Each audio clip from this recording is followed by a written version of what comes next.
எல்லாரும் லைன்ல வந்து கிறிஸ்மஸ் போனஸ் வாங்கிட்டு போங்க. பின்னாடி போய் நில்லுடி. அப்படி என்ன உனக்கு அவசரம்? என்ன டார்லிங், இந்த வருஷமாச்சும் எனக்கு கொஞ்சம் பார்த்து போட்டு கொடு. இந்த வருஷம் உனக்கு 6 லட்சம் போதுமா? இந்தா வாங்கிக்கோ, போய் சந்தோஷமா இரு. நீ இல்லாம நான் எப்படி சந்தோஷமா இருப்ப? என் காசு நீயே வச்சுக்க. உனக்காக நான் வெளியே வெயிட் பண்றேன். ஏய் உன்னதான் பின்னாடி போடி. எவ்வளவு நேரமா நிக்கிறேன், நீ பாட்டு போற. என்ன பிரியா, எனக்கும் ஏதாச்சும் பாத்து கொடு. குழந்தை வேற இப்ப வந்துருச்சு, சமாளிக்க முடியல. நீ நம்ப மாட்டேன்னு கையிலேயே தூக்கிட்டு வந்துட்டேன். உனக்கு நான் 6 லட்சம் தரேன். இப்பதான் உனக்கு குழந்தை பிறந்துருச்சுல, இதுக்கப்புறம் என்ன தொல்லை பண்ணாத. ஐயோ பிரியா, காசு இல்லாம எனக்கு ஒரு மேட்டரே இல்ல. இந்தா புடி. என்னோட பங்கு நீயே வச்சுக்க. காசுக்காக என்னால உன்னை விட முடியாது. வெளியே வெயிட் பண்ற, அவன் கூட போயிடாத. 1 லட்சம் ரூபாய் போனஸ் மேடம் தர சொன்னாங்க. பிச்சைக்காரி, உன் மூஞ்சிக்கு 1 லட்சம் தர சொன்னாங்களா? தலையெழுத்து. இந்தா புடி, கொடுக்க வேண்டியது கொடுத்துட்டு போ. இந்த 1 லட்சம் ரூபாய் வச்சு நான் கடன் தான் மேடம் அடைக்கணும். நில்லு ஒரு நிமிஷம்.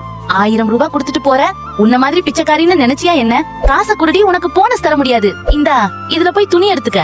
1 நிமிஷம் நகருங்க.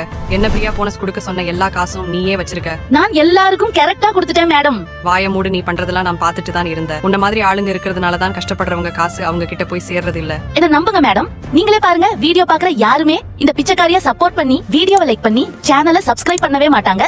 ஆனா எல்லாரும் லைக் பண்ணி சப்ஸ்கிரைப் பண்ணிட்டாங்கன்னா உன்னோட சம்பளம் அவங்க கிட்ட கொடுத்துட்டு உன்னை வேலையை விட்டு தூக்கிடுவேன்.